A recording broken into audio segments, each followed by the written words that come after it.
Steamer, steamer का use किस लिए किया जाता है? हेयर को स्टीम देने के लिए। स्टीम कब दी जाती है? जब हेयर स्पा करते हैं, डीप कंडीशनिंग करते हैं, प्लस हेयर ऑयल मसाज करते हैं, तब अपन हेयर पे स्टीम देते हैं। कितने मिनट देते हैं?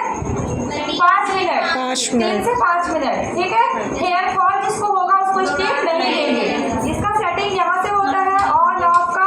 ठीक है, इससे टेम्परेचर सेट करने का ये सारा इसका सेटिंग है। ठीक, ये भी आया सबको समझ? क्लियर? आपकी ट्रॉली का यूज बहुत इंपॉर्टेंट है। इसका यूज किस लिए इंपॉर्टेंट है वो आप समझो।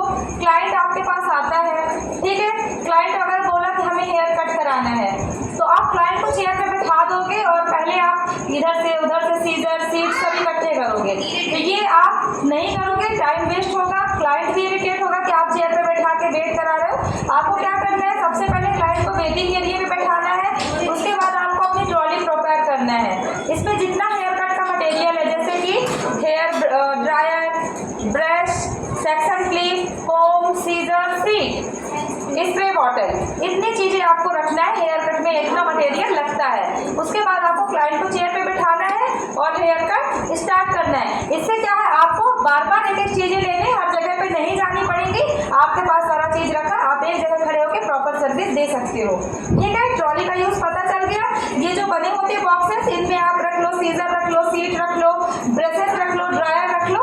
ये प्रॉपर हेयर की सर्विस के लिए ही होती है। क्रिस्टलाइजर, ठीक है, ये देखो ऑन होता है, हेयर ब्रश क्रिस्टलाइजर का यूज होता है। ब्रश, कोम, सीजर, जितने भी अपने मटेरियल होते हैं, सेक्शन क्लिप, ये सारे इस पे रख के सैनिटाइज एंड क्रिस्टलाइज करते हैं। जो वॉशेबल नहीं होते उनको एक क्लाइंट पे दूसरे क्लाइंट पे करने पे बैक्टीरिया एक से दूसरे पे जाता है, तो एक क्लाइंट पे करने के बाद आपको सैनिटाइज करना है, देन आपको दूसरे क्लाइंट पे यूज करना है। ठीक है, क्लियर? ये है आपका हॉट रोलर।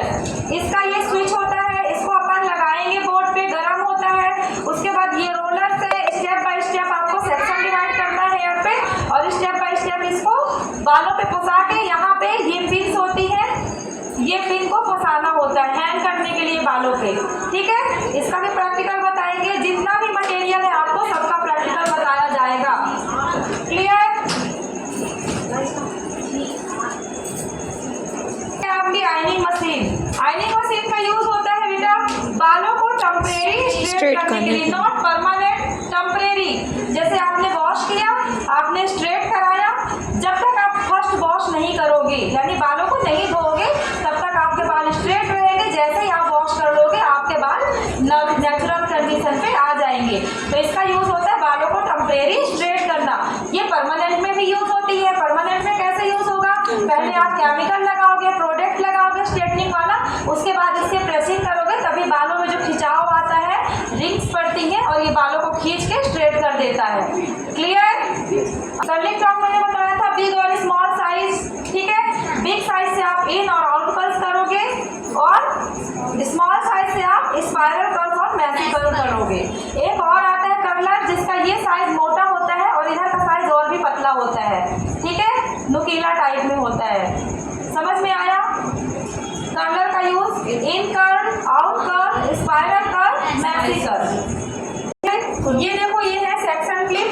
सेक्शन हेयर पे डिवाइड करना बहुत इंपॉर्टेंट है। हेयर की आप कोई भी सर्विस करोगे, सबसे पहले सेक्शन डिवाइड करोगे, front to back, ear to year.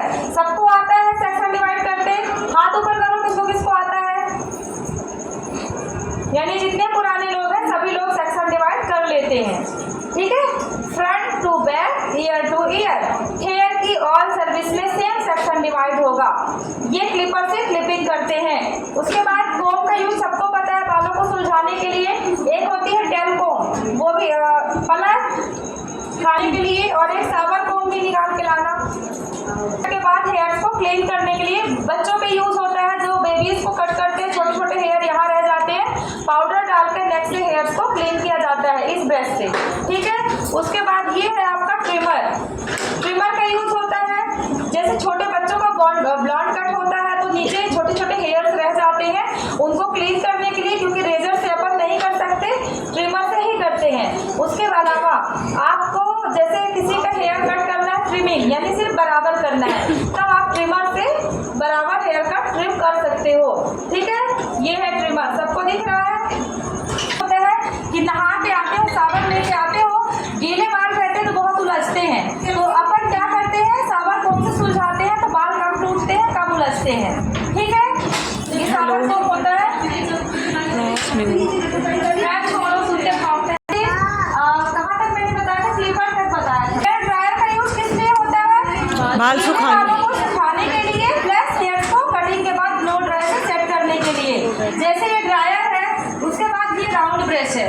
Round brush और ड्रायर का क्या कॉम्बो हुआ, जब अपन स्टेप में हेयर कट करते हैं, सपोज ये हमारे हेयर है और हमने ब्रश के ऊपर रखा और हम ड्रायर से हीट देंगे, ब्रश को घुमाएंगे, हीट देंगे, घुमाएंगे, तो हमारे बाल इन में कर्ल हो जाएंगे। जब हम इसको ऐसे छोड़ेंगे तो इन में ये कर्ल हो जाएंगे। ठीक है, आउट कर्ल करने के लिए नीचे से ऊपर की तरफ हीट देना होता है, तो ये आउट में कर्ल होते हैं। ये बिग वाला होता है साइज और ये स्मॉल वाला होता है। बिग साइज का इन कर्ल के लिए यूज किया जाता है, तो स्मॉल साइज का आउट कर्ल के लिए यूज किया जाता है। क्लियर हो गया, ड्रायर और राउंड ब्रश का क्लियर हो गया ना। पाइडल ब्रश का यूज होता है बालों को टेम्परेरी स्ट्रेट करने के लिए। जैसे हमने ट्रिमिंग किया, हेयर को बराबर कट किया, उसके बाद हम क्या करेंगे, इस तरीके से पाइडल ब्रश में हेयर रखेंगे, ड्रायर लगाएंगे और स्ट्रेट करेंगे, ड्रायर लगाएंगे और स्ट्रेट करेंगे, इससे बाल स्ट्रेट होते हैं। ठीक है, परमानेंट स्ट्रेटनिंग में परमानेंट वो करते हैं, केराटिन, केराबॉन्ड, जितने भी प्रोसेस होते हैं परमानेंट हेयर के सारे, अभी नैनोप्लास्टी चल रहा है, बहुत सारी चीज़ें होते हैं हेयर पे, लॉन्च होते रहते हैं, आते रहते हैं। वर्क सेम रहता है, बट हाँ नाम चेंज हो जाते हैं, प्रोडक्ट चेंज हो जाते हैं।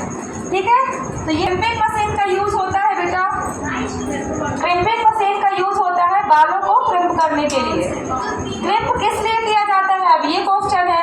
हर किसी के बाल में आपको क्रिम्प नहीं करना है। जैसे आप पार्टी मेकअप करोगे, आपको कर्लिंग करना है तो आपको क्रिम्प नहीं करना, आपको आइनिंग करना है तो आपको क्रिम्प नहीं करना। क्रिम्प आपको कब करना है, जब किसी के बाल बहुत पतले हो, बाउंसी करने के लिए, किसी क्लाइंट को जूड़ा बनवाना रहता है। अधिकतर देखो जो मैरिड वुमेन्स आती हैं शादी पार्टी मेकअप कराने के लिए, तो वो क्या करती है, अधिकतर जूड़ा ही बनवाती है, क्योंकि उनको सर में पल्ला ऑलमोस्ट लेना ही रहता है। कितने भी अच्छे घर से होगी, मतलब मॉडर्न घर से होगी, इतना भी पल्ला उनको सर में, अगर ससुराल पक्ष से है तो वो क्या करती है, बोलती मैम खोलने का कोई मतलब नहीं, आप हमारी जूड़ा करिए। जूड़ा में आप पीछे तो जूड़ा करोगे, बट फ्रंट में कुछ स्टाइलिंग तो करोगे ना, या तो साइड पार्टिंग करोगे, या तो फ्रंट पार्टिंग करोगे, या तो ट्विस्टिंग करोगे, कुछ ना कुछ आप करोगे, तब आपको क्रिम्पिंग करना है। उससे क्या बाउंस आ जाएगा, लुक अच्छा आ जाएगा। और जिनके बाल बहुत ही पतले हैं उनके डीप करना है आपको क्रिम्प, जिनके थोड़ी सी थिक है, हल्का बाउंस चाहिए, उनके थोड़ी लाइट करना है।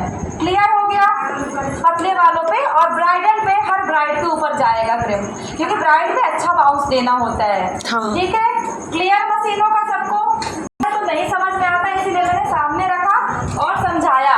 उसके बाद आपका ये है, टेलकॉम का बहुत इंपॉर्टेंट रोल है, किस लिए है, सेक्शन डिवाइड करने के लिए। जो टेल होता है, इससे इधर से आप कोमिंग करो और इधर से आप सेक्शन डिवाइड करो। ठीक है, टेलकॉम का मतलब होता है सेक्शन डिवाइड करने के लिए टेल। उसके बाद जब आप आइनिंग करते हो तो टेलकॉम का मेन वर्क होता है आइनिंग, यानी टेम्परेरी बालों को स्ट्रेट। तो क्या करोगे, सेक्शन लिया, क्लिप किया, ये मशीन चल रही, आइनिंग मशीन है, मशीन है। ठीक है, अब इन बालों को हमें आइनिंग करना है। आइनिंग करना है तो क्या करेंगे, एक बार अपन यहाँ से इस तरीके से ब्रश किया हेयर को, ये ब्रश किया, उसके बाद यहाँ अब हमारा नीचे जा रहा आयरन। ठीक है, ध्यान देना, अब हमारा कोम यहाँ आ गया, बालों को होल्ड कर लिया, फिर हमारा कोम नीचे जाएगा, हमारा आयरन ऊपर आ जाएगा, फिर ये हमारा आयरन नीचे गया, ये आ गया। होल्ड करने के लिए हाथ से करोगे, हेयर गर्म हो जाते हैं, हीट होते हैं, हाथ जलेगा। प्रोफेशनल तरीका यही है कि टेलकॉम आपको लेके ही करना है। ठीक है, क्लियर।